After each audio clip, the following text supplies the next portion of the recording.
Hello everyone, this is Neha Bhatt and welcome to my YouTube channel. So आज के इस video में हम अपने वेक्टर्स के टॉपिक को ही कंटिन्यू करेंगे और उसी कंटिन्यूएशन में आज हम बात करेंगे कंपोनेंट्स ऑफ अ वेक्टर की, right? So let's start our video. So our today's topic is components of a vector, right? Basically हम इसमें ये देखेंगे कि हमारे पास वेक्टर्स को हम किस तरह से अलग अलग कंपोनेंट्स में रिप्रेजेंट कर सकते हैं और फिर उनकी कुछ प्रॉपर्टीज के बारे में भी डिस्कस करेंगे, राइट?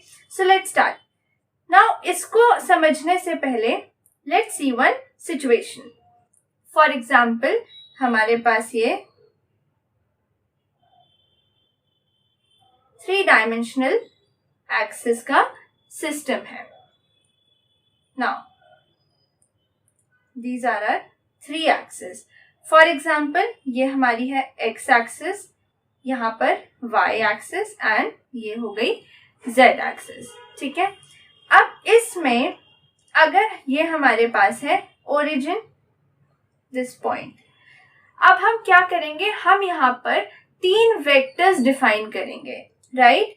जैसे कि अगर मैं O पॉइंट की तरफ से एक्स एक्सिस की डायरेक्शन में एक वेक्टर डिफाइन करूं, for example O A, like this, यहां तक ये पॉइंट हो गया A। इसी तरह से मैं एक और वेक्टर डिफाइन करूंगी वाई एक्सिस की तरफ, जो कि होगा O B, this point is B। And again इसी तरह से एक O C वेक्टर जो कि डायरेक्शन में होगा किसके, Z एक्सिस के, O C। अब अगर हम इन पॉइंट्स A, B और C के कोऑर्डिनेट्स लिखें तो वो हम इजीली लिख सकते हैं। A का क्या होगा हमारे पास, 1 0 0, इसी तरह से B का 0 1 0 एंड C के कोऑर्डिनेट्स 0 0 एंड 1, राइट? अब अगर हम ध्यान से देखें और हम ये कहें कि हमारे पास जो OA वेक्टर है, राइट, OA वेक्टर है, वो क्या है, किस तरह का वेक्टर है? वेक्टर जिसकी डायरेक्शन किधर है, इन एक्स एक्सिस, या फिर हम ये कह सकते हैं कि जिसकी direction towards positive x axis है और मैग्नीट्यूड इसका कितना है, 1, मैग्नीट्यूड इज 1, राइट? सिमिलरली अगर हम देखें तो हमारे पास OB वेक्टर जो है वो भी इसी तरह से है, जिसकी डायरेक्शन तो क्या है, y में, y एक्सिस में, इन y एक्सिस, और मैग्नीट्यूड इसका भी अगेन हम ले रहे हैं 1। And same goes with OC vector, जिसकी डायरेक्शन हमारी है इन Z एक्सिस और मैग्नीट्यूड इसका भी 1 है, राइट? अब क्या हो रहा है यहाँ पर कि ये तीनों वेक्टर्स हमारे पास, इनमें क्या डिफरेंस है? इनमें डिफरेंस सिर्फ डायरेक्शन का है, right? But there magnitude is same, और मैग्नीट्यूड कितना है, 1। और ये हम टाइप्स ऑफ वेक्टर्स में ऑलरेडी डिस्कस कर चुके हैं कि इस तरह के वेक्टर्स जिनका मैग्नीट्यूड 1 हो उन्हें हम क्या कहते हैं, यूनिट वेक्टर्स, ठीक है? सो इसका क्या मतलब है कि ये जो वेक्टर है OA, OB और OC, इन तीनों को भी हम क्या कह सकते हैं, यूनिट वेक्टर्स। दैट मीन्स कि ये जो हमारे पास OA वेक्टर है, OB और OC वेक्टर है, ये तीनों ही हमारे पास क्या है, यूनिट वेक्टर्स। और किस डायरेक्शन में, इन direction x axis, y axis and z axis respectively, right? अब अगर हम इनका रिप्रेजेंटेशन देखें सो बेसिकली ये जो तीनों वेक्टर्स हैं इनको हम कैसे रिप्रेजेंट करते हैं, in form of I cap, क्योंकि कैप हमेशा यूनिट वेक्टर्स पे ही लगता है। कैप अगर आपको किसी भी वेक्टर के ऊपर दिखे दैट मीन्स वो सेल्फ अंडरस्टूड है कि वो वेक्टर ऑलरेडी एक यूनिट वेक्टर है, यानी कि उसकी मैग्नीट्यूड जो है वो 1 है, राइट। जे कैप एंड के cap corresponding to x, y and z directions, यानी कि ये जो हमारे पास i cap, j cap and k cap unit vectors हैं, ये क्या है, ये वो यूनिट वेक्टर्स हैं जो कि बेसिकली हमें डायरेक्शन स्पेसिफाई करते हैं। अगर आपको कहीं पे i कैप लिखा हुआ दिख रहा है किसी मैग्नीट्यूड के साथ, तो इसका क्या मतलब है कि आपके पास एक वेक्टर है। फॉर एग्जाम्पल जैसे हमें कहीं लिखा मिल गया ए आई कैप, तो इसका क्या मतलब कि आपके पास ये एक वेक्टर है और इस वेक्टर का मैग्नीट्यूड या फिर जो हम कहें कि कितने यूनिट्स है ये एक्स डायरेक्शन में बेसिकली, तो वो तो है ए, राइट। और अगर हम इसकी डायरेक्शन की बात करें सो डायरेक्शन है अलोंग एक्स एक्सिस। कैसे पता लगा दिस आई कैप, क्योंकि ये जो यूनिट वेक्टर है आई कैप ये इस कंप्लीट वेक्टर की डायरेक्शन को स्पेसिफाई कर रहा है। क्लियर। सो ये हमारे पास है आई कैप, जे कैप और के कैप। अब हम बात करते हैं किसी भी एक जनरल पोजीशन वेक्टर के रिप्रेजेंटेशन की। फॉर एग्जाम्पल अगेन हमारे पास एक 3 डायमेंशनल स्पेस है x, y and z, right. और अब हमारे पास एक पॉइंट है स्पेस में जो कि है P, और इस P के कोऑर्डिनेट्स हैं x, y and z, right. तो यहां से from the point of origin हम एक लाइन ड्रॉ कर सकते हैं और वी कैन से एक वेक्टर O से लेके P तक, ठीक है। और अगर मैं कहूं कि ये O से लेके P तक जो हमारा वेक्टर है इसकी लेंथ है R, या फिर ये वेक्टर है R वेक्टर। सो R वेक्टर बेसिकली हमारे पास है क्या, पोजीशन वेक्टर। ये है पोजीशन वेक्टर किसका, ऑफ पॉइंट P, राइट।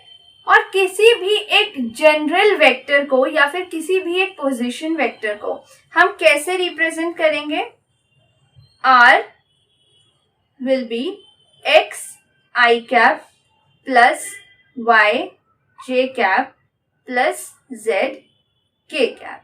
अब इसमें ये जो हमारे पास x, y और z हैं, x, y और z जो हैं, ये तीनों, इन्हें हम क्या कह सकते हैं, rectangular components of vector. Rectangular components basically इसका मतलब है कि ये तीनों हमारे पास एक्स वाई जेड क्या है, स्केलर कंपोनेंट्स हैं, क्योंकि ये हमें ये बता रहे हैं कि एक्स डायरेक्शन में कितना यूनिट्स है हमारे पास वेक्टर r, जो कि हमारा है पोजीशन वेक्टर, यानी कि x डायरेक्शन में ये x यूनिट्स तक होगा समवेयर, लेट अस कंसीडर ये x पॉइंट है। फिर इसी तरह से y एक्सिस में ये कहां पर लाई कर रहा है, एट पॉइंट y, और z एक्सिस में इसका जो कोऑर्डिनेट है वो है z लेंथ तक, राइट। अब अगर हम बात करें वेक्टर कंपोनेंट्स की, तो ये जो कंप्लीट टर्म्स हैं यानी कि x i कैप या y j cap and z k cap, इन तीनों को हम क्या कहेंगे, ये है हमारे vector components of a vector, vector components of a vector. Clear. So ये हुए हमारे दोनों तरह के कंपोनेंट्स, कैसे, स्केलर कंपोनेंट्स जिन्हें हम रेक्टेंगुलर कंपोनेंट्स बोल रहे हैं, और vector components for a particular vector. और ये हमारा है representation of a general vector in terms of rectangular components of a vector, right. अब अगर हम बात करें इसके मैग्नीट्यूड की, तो अगर हमारे पास एक जनरल वेक्टर है, for example the position vector which is x I cap plus y j cap plus z k cap. So ये हमने ऑलरेडी डिस्कस किया था कि इस तरह का अगर हमारे पास कोई वेक्टर है और आप इसका मैग्नीट्यूड फाइंड करना चाहें, हम magnitude is represented by modulus, right. ये है हमारे पास मैग्नीट्यूड। तो इसको आप कैसे रिप्रेजेंट करेंगे? अंडर रूट एक्स कॉम्पोनेंट का जो एक्स डायरेक्शन में आपका कोफिशिएंट है यानी कि एक्स, इसका स्क्वायर, प्लस जो वाई डायरेक्शन में आपकी यूनिट्स है Y square plus Z square. So ये जो टर्म है this will give you the magnitude of R vector, right. So यहां तक हमने क्या देखा? Rectangular components, the vector components, and आप किस तरह से किसी भी एक वेक्टर के मैग्नीट्यूड को रिप्रेजेंट कर सकते हैं, ये हमें पता चल गया है। अब अगर हम बात करें कुछ इनकी प्रॉपर्टीज की, ठीक है, तो अगर हमारे पास कोई दो वेक्टर्स हैं, let us consider a1 I cap plus a2 j cap plus a3 k cap, और दूसरा वेक्टर आपके पास है b1 I cap plus b2 j cap plus b3 k cap. Let us consider ये b वेक्टर है and this is some vector a, right. अब ये a1 a2 a3 और b1 b2 b3 क्या है हमारे पास? रेक्टेंगुलर कंपोनेंट्स है किसके? a और b वेक्टर के, राइट। अब अगर हम इनकी कुछ प्रॉपर्टीज देखें, so if you are asked कि आपको a प्लस b बताना है, सो बेसिकली आप क्या करेंगे? इन दोनों वेक्टर्स का सम, और I कैप को you can take common. So basically जो x एक्सिस में आपकी जितनी यूनिट्स है a वेक्टर और जितनी यूनिट्स है b वेक्टर, वो आप डायरेक्टली ऐड कर सकते हैं। जैसे कि a प्लस b आपका क्या आएगा? See a1 plus b1 I cap plus I cap common and the coefficient a1 plus b1 आप ऐड कर देंगे। Then again same case with j cap, a2 plus b2 j cap plus a3 plus b3 k cap, right. इसी तरह से अगर आपको find करना हो difference of a vector and b vector, so same case you can do it like a1 minus b1 a cap plus a2 minus b2 j cap plus a3 minus b3 k cap, right. हम basically दो vectors का sum और difference vector laws of triangle law of vector addition से भी calculate कर सकते हैं, but यहाँ पर ये जो सिचुएशन है दिस गेट्स इजियर। क्यों? क्योंकि ये जो a1 b1 a2 b2 and a3 b3 जो हमारे पास वैल्यूज हैं, दीज आर स्केलर्स, राइट। सो इनके साथ हमारे लिए इनको सॉल्व करना या इनके साथ कैलकुलेशन करना हमारे लिए और इजी हो जाता है। अगर हम बात करें कि if in any case a vector is equals to b vector, अगर कहीं पे आपको मेंशन्ड है, तो ऐसा तभी पॉसिबल है जब a और b के तीनों रेक्टेंगुलर कोऑर्डिनेट्स इक्वल हो, यानी कि a1 is equals to b1, a2 is equals to b2 and a3 is equals to b3, right?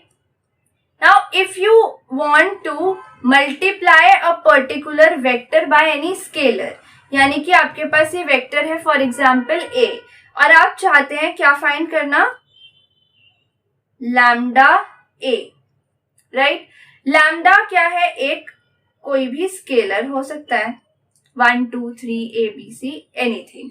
तो इसके लिए व्हाट यू विल डू, आप इस लैम्डा को जो आपके रेक्टेंगुलर कंपोनेंट्स हैं आप डायरेक्टली उनके साथ मल्टीप्लाई कर सकते हैं, यानी कि it will become lambda A1 I cap plus lambda A2 J cap plus lambda A3 K cap, right. So this gets simpler क्योंकि यहाँ पर हमें सिर्फ स्केलर्स के साथ ही डील करना है। और इसी तरह से अगर हमारे पास इनकी एडिशन या डिस्ट्रीब्यूटिव प्रॉपर्टीज भी होती हैं, डिस्ट्रीब्यूटिव प्रॉपर्टीज जो कि कहीं ना कहीं इनके एडिशन प्रॉपर्टीज पे ही बेस्ड है, which you can get in any of your books. So आप इन डिस्ट्रीब्यूटिव प्रॉपर्टीज को एक बार खुद से प्रैक्टिस करें and then you can comment down if you have any doubt, right? So if you like this video, please like, share and subscribe. Thank you.